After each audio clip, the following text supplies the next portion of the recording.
Hello, അതെ, കാലാവസ്ഥ നിരീക്ഷണ കേന്ദ്രമാണ്. ആരാ സംസാരിക്കുന്നത്? വിജയനോ? വിജയൻ എവിടെ താമസിക്കണേ? ആലഞ്ചൂടാ? ആലിൻ്റെ വീട്ടിലാണ് വിജയൻ കിടക്കണേ? വീടിനകത്ത് സ്ഥലമൊന്നുമില്ലേ? അതിരിക്കട്ടെ, വിജയൻ വിളിച്ച കാര്യം എന്താ? മഴയോ? നിങ്ങൾ ശരിക്കുള്ള സ്ഥലം എവിടെയാ?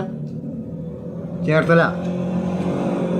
അങ്ങോട്ടേക്ക് ഇപ്പോൾ മഴയില്ല. കാരണം തന്നെ മഴ പല പല സ്ഥലങ്ങളിലായിട്ട്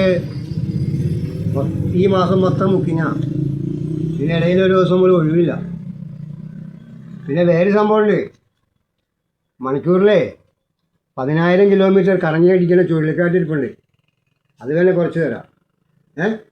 അത് 5 കിലോ 10 കിലോ അങ്ങനെ 1000 കിലോ വരെ ഉണ്ട്. അല്ല, അതുപോലെ ചാക്കിനകത്താക്കി കെട്ടി വെച്ചേക്കാം.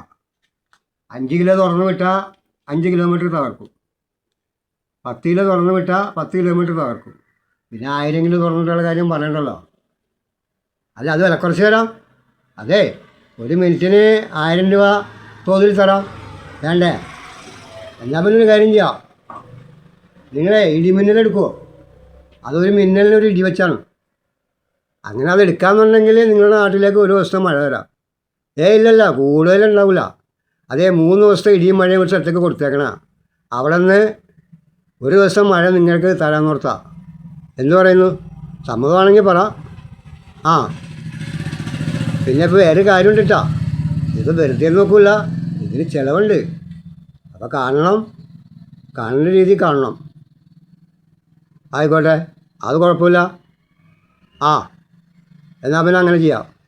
അതിപ്പോൾ തന്നെ മഴക്കാറേ നിങ്ങളുടെ ഭാഗത്തേക്ക് ഇപ്പം തന്നെ ആക്കിയേക്കാം. ചേർത്തല ഭാഗത്തേക്കേ ഈ മഴമേഘം ഇപ്പം തന്നെ 3-ൽ 1 അങ്ങനെ ആക്കാം. അപ്പോൾ ബാക്കി അവർക്ക് 2 ദിവസം മതി, പിന്നെ കൊടുക്കാമല്ലോ.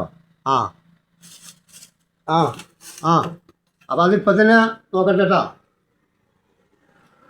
കുഴപ്പമില്ല.